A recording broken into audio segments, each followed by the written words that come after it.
Hi అండి అందరికీ. ఈరోజు అయితే నేను ఒక విషయం చెప్పాలనుకుంటున్నాను. ప్రేమించానని చెప్పి ఒక నిండు ప్రాణాన్ని తీసేశాడు కదా, అది కడుపుతోటి ఉన్న అమ్మాయిని. కట్నం కావాలి అనుకున్నోడికి ప్రేమ అనే మాట ఎందుకు?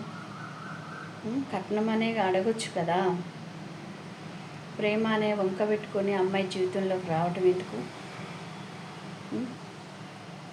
ఆ రోజు తాళి కట్టేటప్పుడేమో తల్లిదండ్రికి గుర్తుకు రాలే, ప్రేమించిన అమ్మాయి మాత్రమే గుర్తుకుంది. ఈరోజు ప్రాణం తీసేటప్పుడు ప్రేమించిన అమ్మాయి గుర్తుకు లేదు, తల్లిదండ్రి మాత్రం చెప్పిన మాటలు మాత్రమే గుర్తుకున్నాయి. అంటే కట్నం, అతి ఆశ, ఇవి వాళ్ళ అమ్మ ఏం చెప్పిందో అవి మాత్రమే గుర్తుకున్నాయి. ప్రేమించిన అమ్మాయి మాత్రం గుర్తుకులేదు. కానీ ఇట్లాంటివి మాత్రం చేయొద్దు. ఒక నిండు ప్రాణం ఎలా తీయాలనిపించింది. కానీ మళ్ళీ ప్రెగ్నెన్సీ, వాళ్ళకు ఒక ఆడపిల్ల ఉంటే తెలిసేది ఆ బాధ ఏంటో, ఆ విలువ ఏంటో. ఆ పిల్ల ఒక చిన్న పిల్ల, దాన్ని ప్రేమించాను అని చెప్పటం ఎందుకు? ఆ అమ్మాయి ఒక చిన్న పిల్లే, ఆ పిల్ల ఆడుకునే వయసే, పెద్ద పిల్ల కూడా కాదు.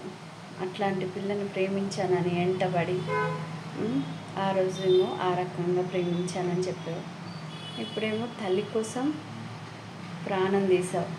ఇది కరెక్టేనా? ఇట్లాంటి వాళ్ళని ఏం చేయాలి?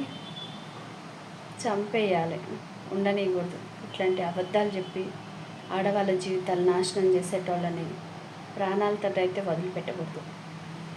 ఆ ప్రాణ విలువ ఏంటో వాడికి తెలియాలి.